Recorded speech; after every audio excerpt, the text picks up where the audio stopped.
daw. Ang dami oh. Yon, magandang araw mga ka-adventure.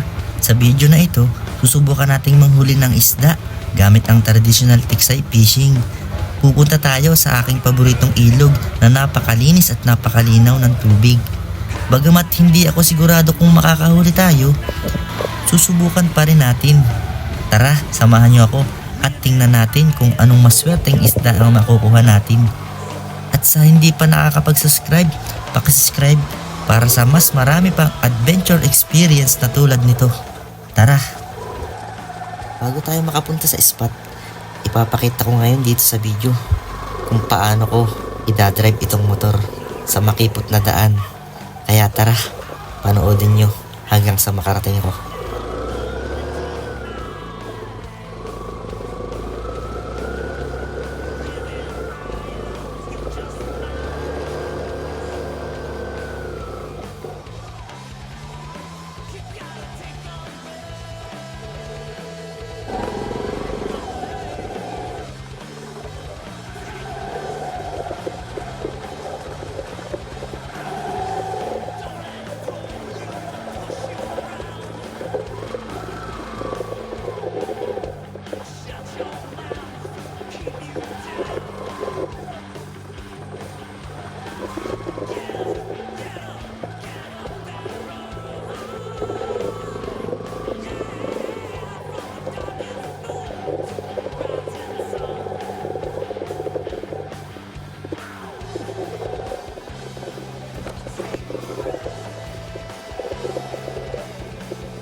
Yan mga ka-adventure, hanggang dyan na lang tayo. Maglalakad na tayo. Yan, dyan pala sa aking likuran, dyan ang pinupuntahan ng mga tao. Dyan sila madalas nagpipiknik kasi sobrang linaw nga ng tubig. Mamaya makikita nyo. Yan, nandito na po tayo sa spot. Dito yan sa likod ko. Dyan tayo magte-testing kung may lulutang ba na isda. Maganda dyan. Pipisto tayo sa taas kung makakita tayo. Ngayon, kung wala naman, punta tayo sa ibang spot. Ganyan lang naman po ang paniniksay ng isda. Yan guys, wala tayo rito nakitang isda. Lipat tayo sa kailayo. Tapos Yan mga ka-adventure po. May huli na si Utoy. Oh, yun daw. Ang dami oh. Dalag po at hito. Isa lang mag-isa ka lang ano. Opo. Yan lang po ang gamit niya. Oh. Wala. Ang galing ng batang Reba. Taga Ulasan ano. Ang galing. Yan, doon po tayo sa taas at gawa ng wala akong mahuli sa baba. Wala man lang nalutang. Baka sakali tayo dun sa taas. Hindi nila nini. Ha? Gabi. Sa gabi. Ang dinadala lang po na may dalaga sa atin na piya. Oo, Ang dalang mo po. madalang sa gabi. Mas maganda pa para sa umaga ano. Mas maganda para sa umaga ano. May flashlight. At gang nakatigil lang po ay. Dalang po sir. pag sa gabi ulit tayo ulit. Ang galing ano.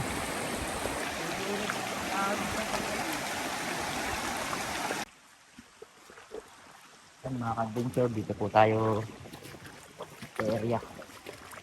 Dito nung nakaraan ako nakahuli ng madami. Pakasakali tayo dito. Yan mga ka-adventure. Try natin dito sa spot na to. Mukhang maganda.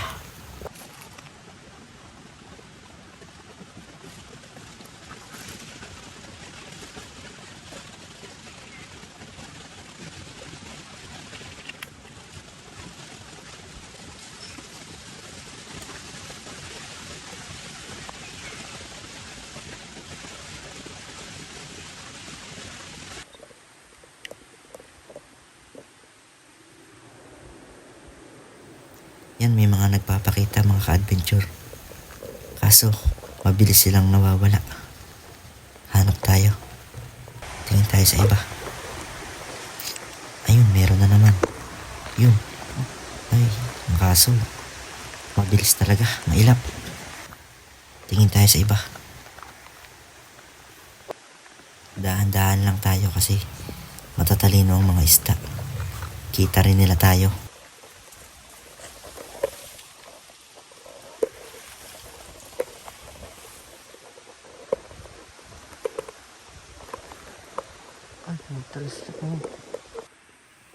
Yan guys, may binira tayo. Kaso, sablay. Hindi natin tinamaan.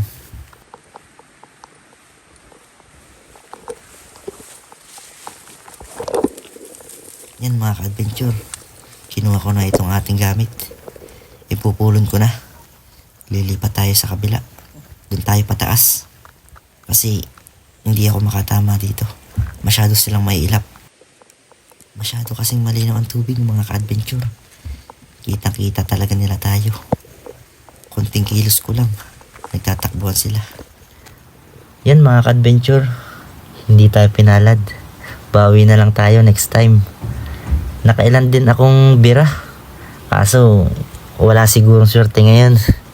Kaya bawi na lang. Siguro sa susunod babawi tayo. Sa mga may gustong mag-invite sa akin dyan, pwede ko kayang puntahan. At dyan naman tayo dadayo sa area nyo.